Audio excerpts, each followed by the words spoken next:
Hi friends, ഇന്ന് നമ്മുടെ കുമ്പളപ്പത്തിൻ്റെ video ആണ്. ചക്കയൊക്കെ പഴുത്ത് തീരാറാകുന്നതിന് മുമ്പ് ഒരു ചക്കയപ്പം ഉണ്ടാക്കിയേക്കാമെന്ന് കരുതിയിട്ട് നാട്ടിൽ നിന്ന് വന്നപ്പോഴേക്കും ഒരു ചക്കയും കുറച്ച് ഇടനീലെല്ലാം പറിച്ചുകൊണ്ടാണ് ഞാൻ വന്നത്. വീട്ടിൽ നിന്ന് ഉണ്ടാക്കി കഴിഞ്ഞപ്പം മോളുടെ റിയാക്ഷനാണ്.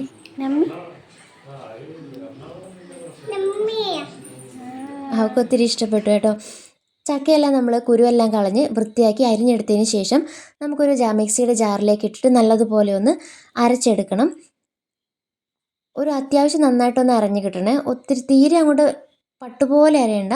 കുറച്ച് കഷ്ണങ്ങൾ കടിക്കാൻ കിട്ടിയെന്നതും ഒരു രസമാണ്.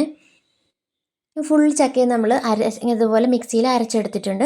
ഇനി മിക്സിൻ്റെ ചെറിയ ജാറിലേക്ക് ഒരു 2-3 സ്പൂൺ പഞ്ചസാര, കുറച്ച് ഏലക്ക പൊടിച്ച് കിട്ടുന്നതിന് വേണ്ടിയിട്ട് 2-3 സ്പൂൺ പഞ്ചസാരയും കൂടി ഇട്ട് ഒരു 5-8 ഏലക്ക പൊടിച്ചെടുക്കാം.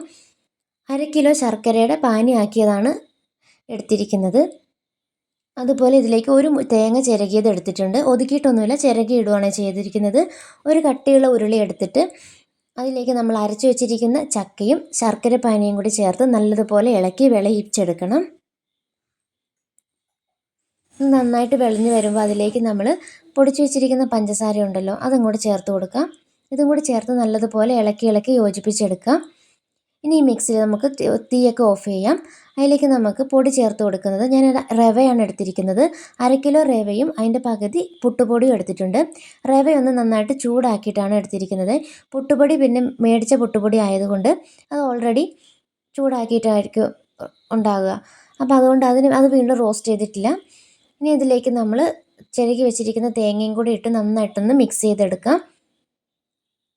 അതിന് ശേഷം കുറച്ച് ഉപ്പും കൂടി ചേർത്ത് കൊടുക്കുന്നുണ്ട്. ഒരു പിഞ്ച് ഉപ്പും കൂടി ചേർത്ത് കൊടുത്തിട്ട് നല്ലതുപോലെ ഇതെല്ലാം കൂടി ഇളക്കി യോജിപ്പിച്ച് സെറ്റാക്കി വെക്കണം. ഇതിന് ശേഷം നമുക്കുണ്ടല്ലോ ഈ ഇടനേല എടുക്കുക. ആ ഇടനേല എടുത്തിട്ട് ഇതുപോലെ ഒരു കുമ്പിള് പോലെ ആക്കിയെടുക്കണേ. ഇത് ഇച്ചിരി ഒരു ക്ഷമയോടെ ചെയ്യണം. ഇതിങ്ങനെ കുമ്പിളാക്കി എടുത്തതിന് ശേഷം അതിലേക്ക് കുറച്ചായിട്ട് ഇട്ട് കൊടുത്തിട്ട് നമ്മളിതുപോലെ കുത്തി കൊടുക്കുക.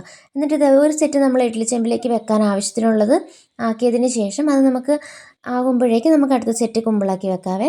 എന്നാൽ ആവിയിൽ പുഴുങ്ങിയെടുക്കുമ്പോൾ ഇടനിലേൻ്റെ മണവും ആ ടേസ്റ്റൊക്കെ ഒരു പ്രത്യേക ഒരു വൈബാണ് മഴക്കാലത്ത് കഴിക്കാൻ വേണ്ടിയിട്ട്. ഇടനീലുണ്ടെങ്കിൽ മാത്രമേ ഞാൻ ഈ ചക്കയപ്പം ഉണ്ടാക്കാൻ നിൽക്കുള്ളൂ. ഇടനയപ്പമെന്നോ ചക്കയപ്പമെന്നോ പൂച്ചയപ്പമെന്നോ ഒക്കെ ഓരോ നാട്ടിൽ പറയും. വീഡിയോ ഇഷ്ടമായ സപ്പോർട്ട് ചെയ്യാൻ മറക്കല്ലേ. അടുത്ത